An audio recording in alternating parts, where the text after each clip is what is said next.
Marriage is like a subscription service you forgot to cancel, expensive, disappointing, and somehow you're still paying for it years later. My name is Tom Avery, and after 15 years of wedded bliss, I've become an expert on the fine art of matrimonial misery. It started with a text message at 2 in the morning. Not from my wife, Julia. She was sleeping peacefully beside me, her phone buzzing like an angry wasp on the nightstand. The screen lit up with a message from Shane Dalton, her guy best friend from college. Can't sleep thinking about our workout tomorrow. You're amazing, Jay. I stared at that message for a full minute, my brain processing the implications like a computer running Windows 95. Shane had been Julia's shadow for the past 6 months, ever since he'd moved back to town with his fitness influencer career and his protein shake obsession. He was the kind of guy who took shirtless selfies in grocery store mirrors and called it lifestyle content. Tom, put my phone down, Julia mumbled without opening her eyes. Just checking the time, I lied, setting it back on the nightstand. The next morning, Julia was already dressed in her expensive workout gear when I stumbled into the kitchen. She was mixing some green concoction that looked like liquefied lawn clippings. Shane's picking me up for the gym, she announced, not looking up from her protein smoothie. We're trying this new CrossFit routine he designed. Since when do you do CrossFit? I asked, pouring coffee into my favorite mug, the one that said, "World's okayest dad," that Sophie had given me last Father's Day. Since I decided to take my health seriously. You should try it sometime. There it was, the subtle dig wrapped in concern. Julia had perfected this technique over the years. She could make you feel like garbage while sounding like she cared about your well-being. I'll stick to my morning walks, thanks. A car honked outside. Through the window, I watched Shane's ridiculous red sports car idling in our driveway. He was wearing sunglasses, even though it was barely dawn, because apparently UV rays were a 24-hour threat in his world. That's him. See you tonight. Julia grabbed her gym bag and headed for the door. What about breakfast with the kids? They're old enough to make cereal. Jake's 15, Sophie's 12. They'll survive. And she was gone, leaving me with the lingering scent of her expensive perfume and the bitter taste of being dismissed. Jake wandered into the kitchen 20 minutes later, his hair sticking up like he'd been electrocuted. At 15, he was all elbows and attitude, communicating primarily through grunts and eye rolls. "Where's Mom?" he asked, opening the refrigerator and staring into it like it might reveal the secrets of the universe. "Gym, with Shane." Jake made a face. "That guy's weird. He asked me if I wanted to be his workout buddy last week. I told him I was allergic to exercise." Sophie appeared next, already dressed and ready for school. She was sharp as a tack and had inherited my sarcastic streak, which made me simultaneously proud and terrified for her future. "Shane's here again?" she asked, noticing the absence of our car from the driveway. "Yep, your mother's new fitness guru. He smells like vanilla protein powder and desperation," Sophie observed, making herself toast. "Also, he keeps liking all my Instagram posts, which is creepy." I choked on my coffee. "He what?" "Relax, Dad." I blocked him. I'm not stupid. Smart kid. Smarter than her old man, apparently. The pattern continued for weeks. Julia would disappear with Shane for hours at a time, coming home flushed and energetic, talking about mind-muscle connection and pushing boundaries. Meanwhile, I was pushing papers at my IT consulting job and trying to figure out when my marriage had become a reality show I didn't want to watch. The breaking point came on a Thursday evening. Julia's friends Tasha and Chloe were over for their weekly wine and gossip session. I was in my home office, supposedly working, but really listening to their conversation through the thin walls. "Shane is such an upgrade," Tasha was saying. Her voice carried that particular tone women use when they think they're being supportive, but are actually being catty. "I mean, Tom's nice and all, but Shane has that energy, you know?" "He's definitely more physical," Chloe added with a giggle. "More man than Tom ever was," Julia said, and I felt something cold settle in my stomach. They all laughed. I sat there in my office chair, staring at my computer screen, processing what I'd just heard.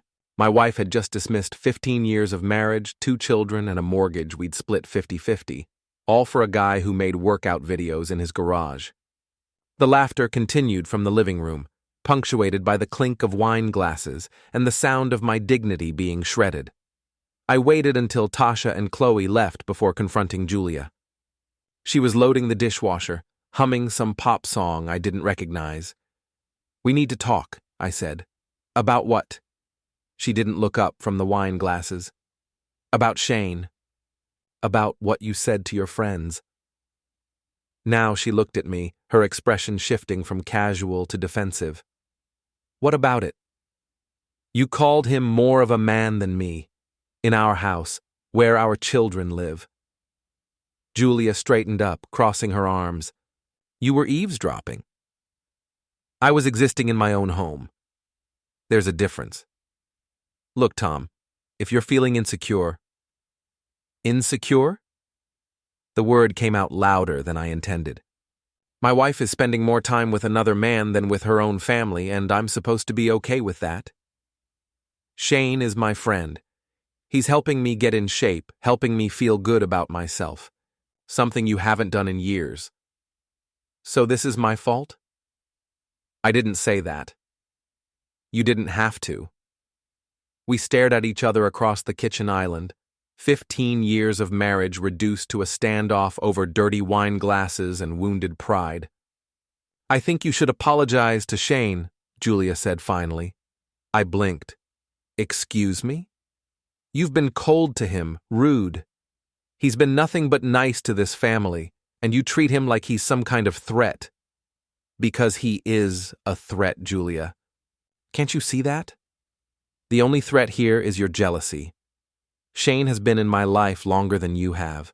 We were friends in college before I even met you. He matters to me. And what about me? Do I matter to you?" The pause that followed was longer than it should have been. Long enough for me to understand that I already had my answer. "Of course you matter," she said finally, but the words felt hollow. "But if you can't accept Shane as part of my life, if you can't treat him with respect, then maybe we need to reconsider what we're doing here." "Are you threatening me?" "I'm telling you how it is. Shane isn't going anywhere. So you can either apologize to him and move forward, or you can pack a bag and figure out what you want."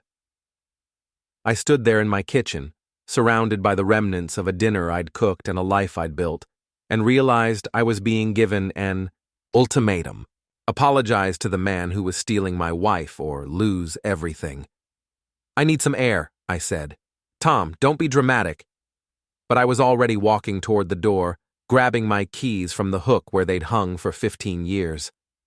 I needed to think, and I couldn't do it in a house that no longer felt like home. I drove to Raj's place. My neighbor was a former cop turned security consultant, and more importantly, he was the kind of friend who kept beer in his fridge and opinions to himself until asked. "You look like hell," he said when he opened the door. "Feel worse. Got any beer?" "Always. Come on." We sat on his back porch, watching the sun set behind the suburban skyline. I told him everything: the late-night texts, the constant gym sessions, the ultimatum. "So let me get this straight," Raj said after I finished. "Your wife is basically choosing another man over you, and she wants you to apologize to him for the privilege of staying married? That's about the size of it. And you're considering it?" I took a long pull from my beer. "I'm considering my options. Tom, I've seen this before. Back when I was on the force, domestic calls, marriage counseling referrals. This isn't about fitness or friendship. This is about power and control. She's rewriting the rules of your marriage, and she expects you to just go along with it. Maybe she's right. Maybe I haven't been the husband she needs. Bullshit. You work your ass off. You're a good father. You've been faithful for 15 years. What more does she want?" I didn't have an answer for that. I went home around 10. The house was dark except for the glow from Julia's phone screen. She was in bed, scrolling through something that made her smile in a way I hadn't seen in months. "We need to finish our conversation," I said. She looked up, her expression guarded. "Are you ready to be reasonable?" "I'm ready to be honest." I'm not apologizing to Shane. I'm not pretending that what's happening here is normal or okay. And I'm not going to stand by while you disrespect our marriage and our family. Julia's face hardened. "Then I guess you've made your choice." "No, Julia. You made the choice. You chose him." I packed a bag that night and went to a hotel. For 3 days, I heard nothing from Julia, nothing from the kids. Radio silence. I started to think maybe I'd made a mistake. Maybe I'd been too proud, too stubborn. Then, on the 3rd night, there was a knock at my hotel room door. Julia stood in the hallway, mascara streaked down her cheeks, looking smaller than I'd ever seen her. "Tom, please." "Can we talk? I made a mistake. I need you." Against every instinct screaming in my head, I let her in. But as she sat on the edge of the hotel bed, crying and apologizing, something had shifted inside me. The hurt was still there, but it was wrapped in something harder now, something calculating. I was done being the understanding husband. It was time to play a different game. "I forgive you," I told Julia that night in the hotel room, and I almost meant it. We went home the next morning, and for a week, things felt almost normal. Julia made an effort. She cooked dinner twice, asked about my work, even suggested we watch a movie together. But I noticed she still checked her phone constantly, and Shane's name still popped up in her notifications with suspicious frequency. I decided to do a little investigating. The opportunity came the following Saturday. Julia was at the farmer's market with Sophie, and Jake was at a friend's house playing video games. I had the house to myself and Julia's laptop, which she'd left open on the kitchen counter. Her email was a treasure trove of mundane suburban drama, PTA newsletters, promotional offers from stores I'd never heard of, and a thread with her friends about some charity event. But it was her browser history that caught my attention. Shane's Instagram, Shane's YouTube channel, Shane's fitness website, and then, buried between searches for organic kale and yoga pants, something interesting. How to know if your marriage is over. I sat back in the kitchen chair, processing this information. While I'd been agonizing over our fight and trying to make things work, Julia had been researching the end of our marriage. My phone buzzed with a text from Raj. "Beer and burgers at my place. You look like you need both." An hour later, I was sitting on Raj's deck, telling him about my morning's discoveries. "She's planning her exit strategy," Raj said, flipping burgers on his grill. "Question is, what are you going to do about it?" "What can I do?" "I can't force her to love me." "No, but you can protect yourself. And your kids. If she's planning to leave, you need to know what you're dealing with." Raj had a point. I'd spent 15 years being the trusting husband, never questioning, never snooping, always giving Julia the benefit of the doubt. Maybe it was time to be a little less trusting and a little more strategic. "I need to know what's really going on between her and Shane," I said. "Then find out. But be smart about it. Don't do anything stupid." That evening, Julia announced she was going to a work event, a client dinner that would run late. She looked beautiful, dressed in a black dress I'd bought her for our anniversary 2 years ago. The irony wasn't lost on me. "Don't wait up," she said, kissing my cheek. The gesture felt performative, like she was checking off a box on her good wife checklist. After she left, I helped Jake with his algebra homework and watched a movie with Sophie. Normal dad stuff. But my mind was elsewhere, wondering where my wife really was and who she was really with. Around 10:30, I decided to take a drive. Just to clear my head, I told myself. It had nothing to do with the fact that Shane's gym stayed open late for private training sessions. The gym was in a converted warehouse downtown, all exposed brick and industrial lighting. Shane's red sports car was in the parking lot, along with Julia's white SUV. My heart sank even as my suspicions were confirmed. I parked across the street and waited.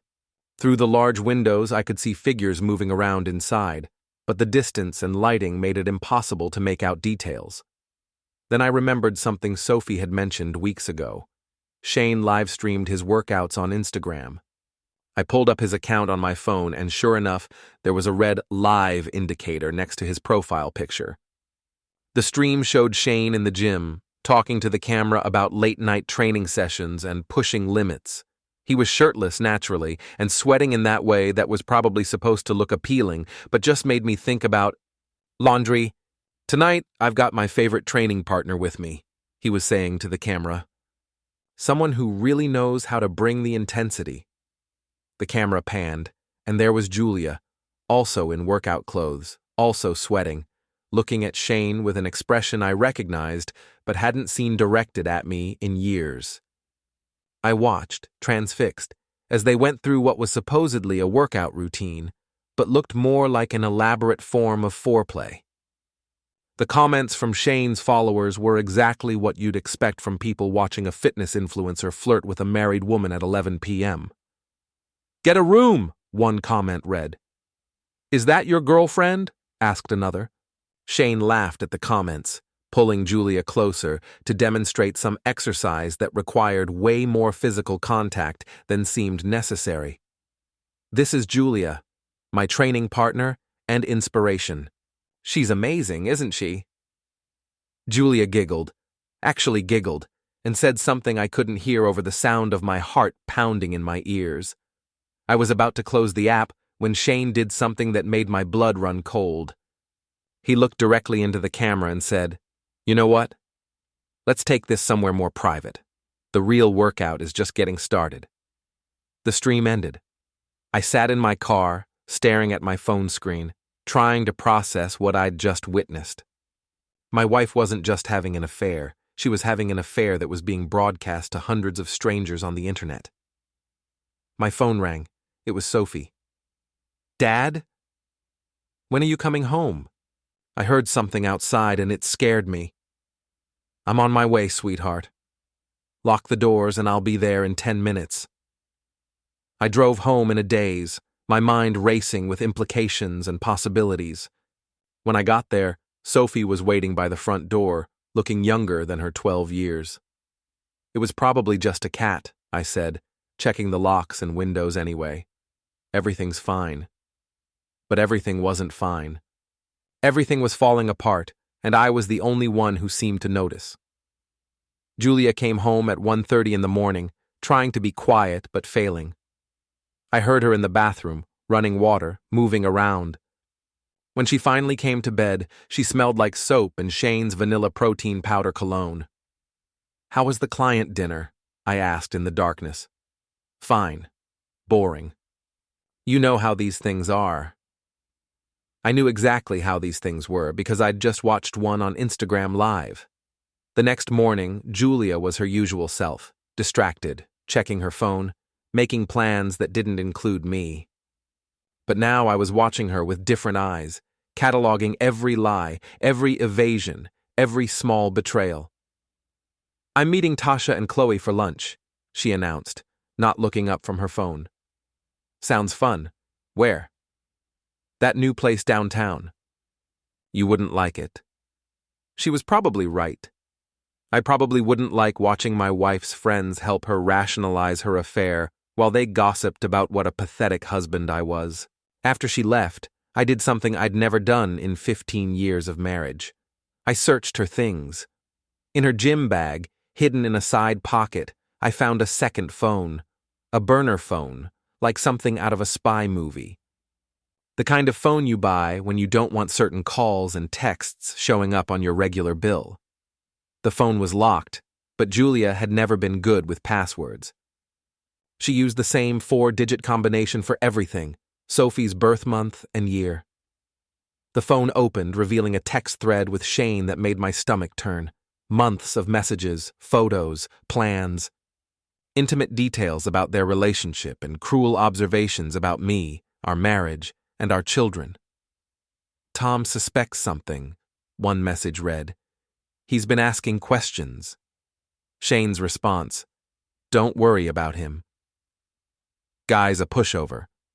What's he going to do? Another exchange from the previous week. Julia. He wants me to choose. Shane. So choose. You deserve better than some boring IT guy who's given up on life. Julia. It's complicated. There's the kids, the house, everything we've built. Shane. Built?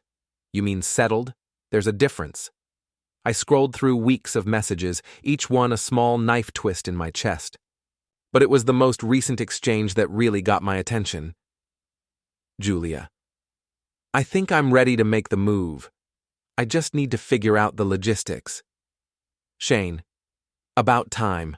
My lawyer friend says you'll get the house and kids easy, especially if you can prove he's been emotionally abusive.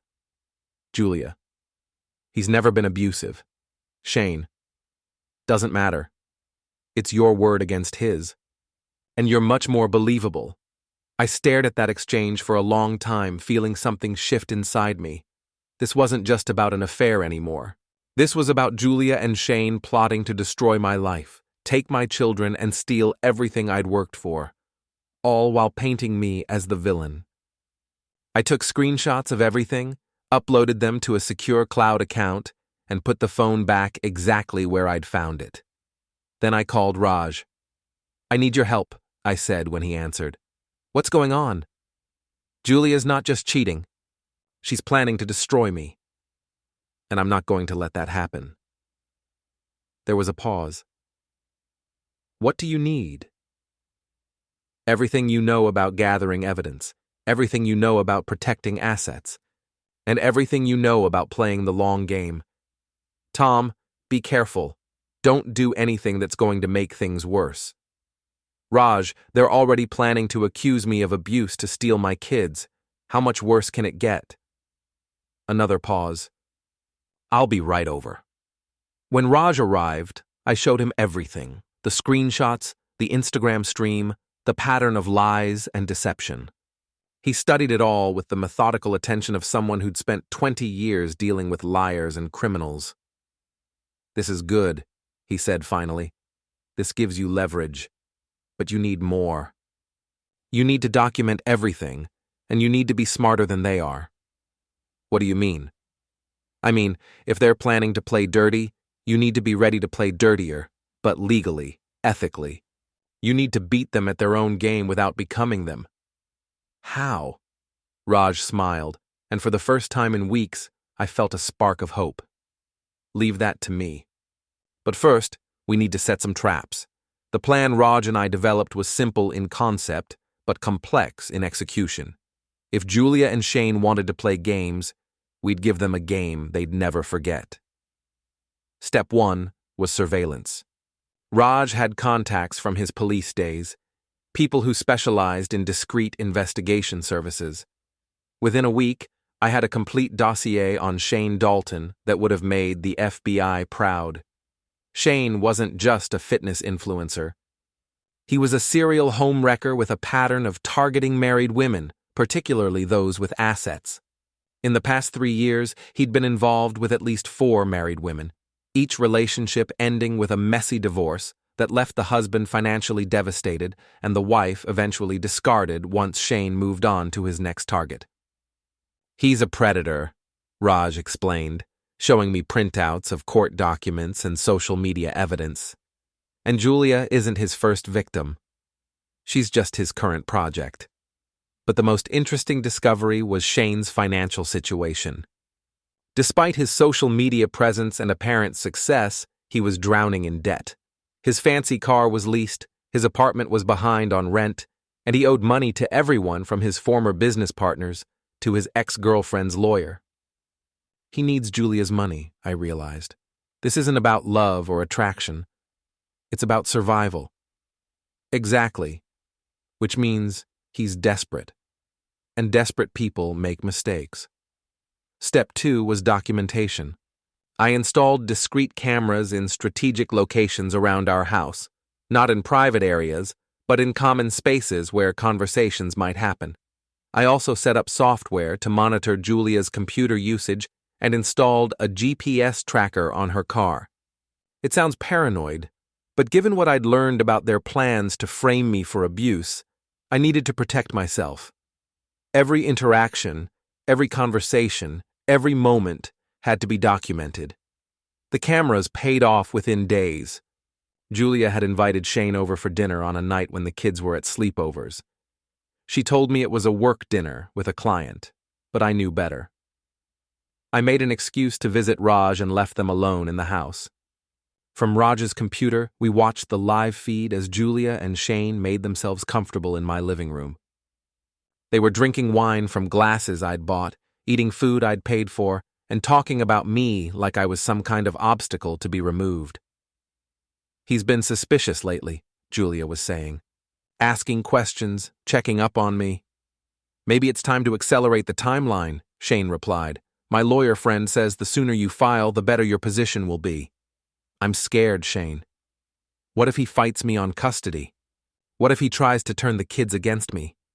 Shane moved closer to her on the couch. "He won't. Guys like Tom don't fight. They just roll over and take it. Trust me, I've seen it before." "You've done this before?" There was a pause. Shane seemed to realize he'd said too much. "I mean, I've seen friends go through divorces. It's always the same pattern. The husband gets angry, makes threats, but in the end, they just want it to be over."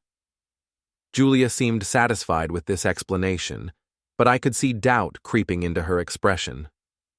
Maybe some part of her was beginning to realize she didn't know Shane as well as she thought.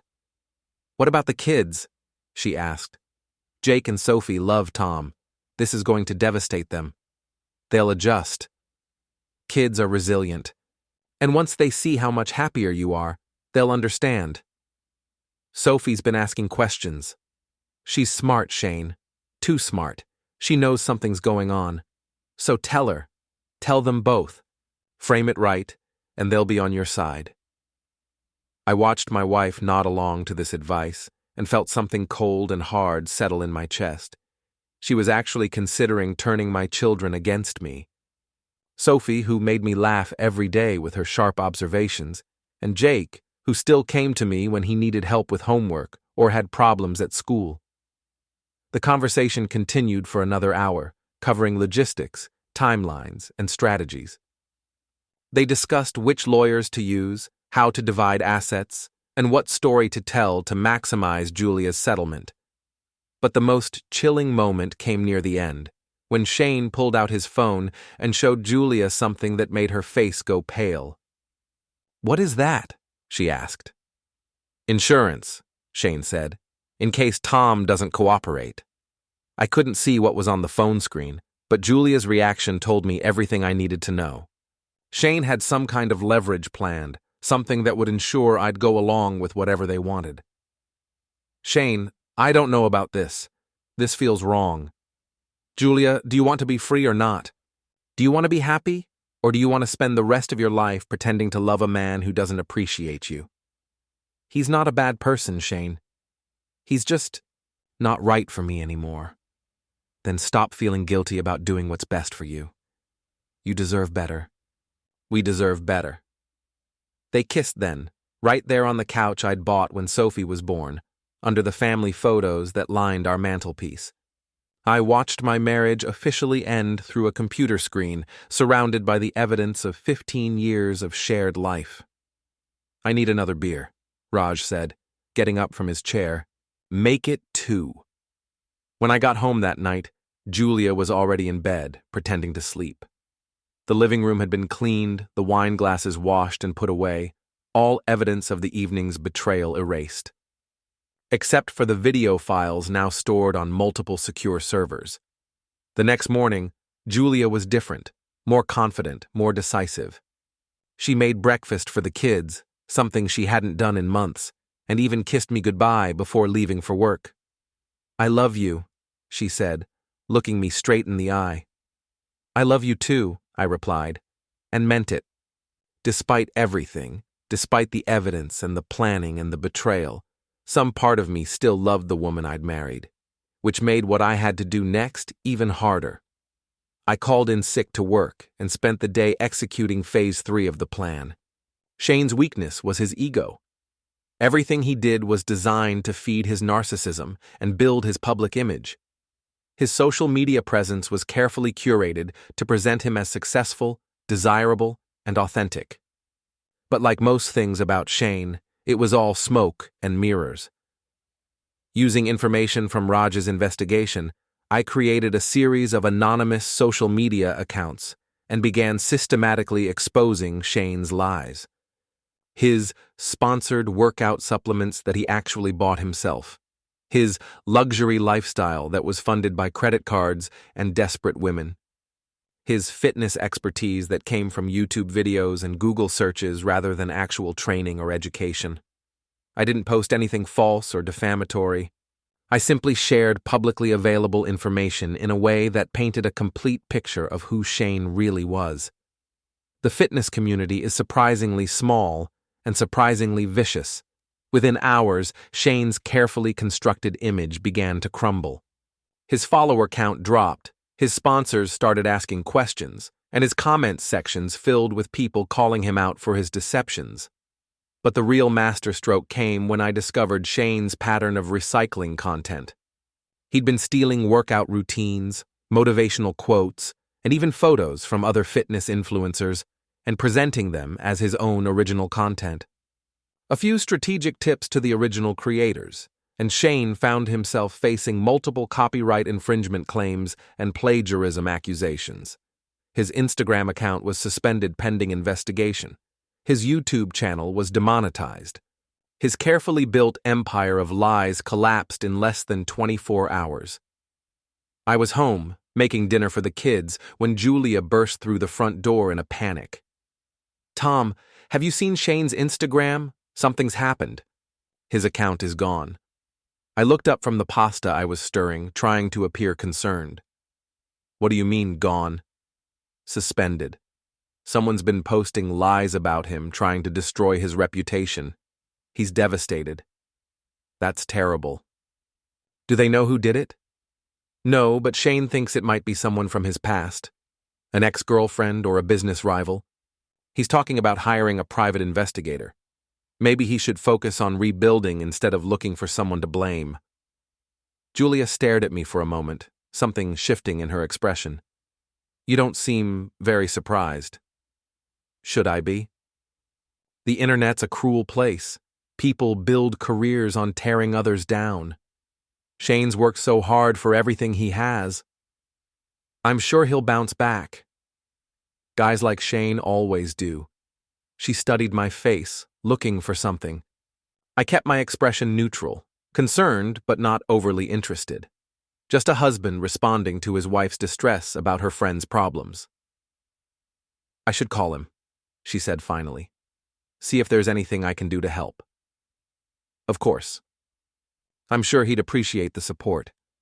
She went upstairs to make her call, and I continued cooking dinner, listening to the muffled sound of her voice through the ceiling. I couldn't make out words, but the tone was clear. Comfort, reassurance, promises of support. 20 minutes later, she came back downstairs, her phone clutched in her hand. "Shane wants to meet tomorrow. He thinks someone's targeting him specifically, trying to ruin his life." Sounds paranoid. Does it? Or does it sound like someone with a grudge is systematically destroying everything he's built? There was an accusation in her voice, a suspicion that made my pulse quicken. But I kept stirring the pasta, kept my voice level. "Julia, are you asking me something?" "I'm just saying it's quite a coincidence. Shane and I have been spending time together. You've been unhappy about it, and now suddenly his career is in ruins." I turned to face her fully, letting some genuine hurt show in my expression. "You think I did this? You think I'm capable of destroying someone's livelihood out of jealousy? I don't know what to think anymore." "Well, let me help you.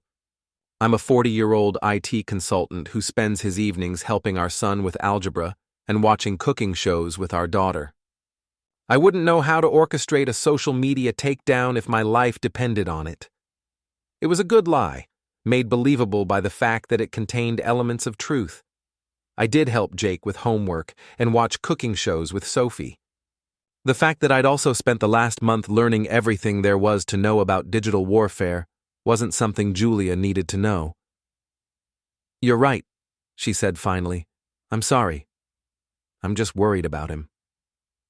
"I know you are. He's lucky to have a friend like you." The words tasted like poison, but they had the desired effect.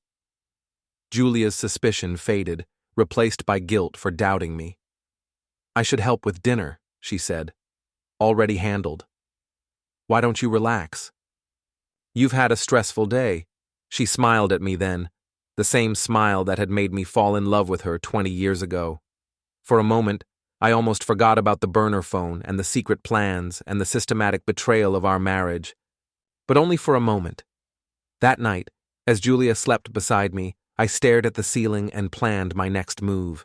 Shane's public image was destroyed, but that would only make him more desperate, more dangerous. A cornered animal was always the most vicious. I needed to be ready for whatever came next. Next. Next. Next. Next. Next.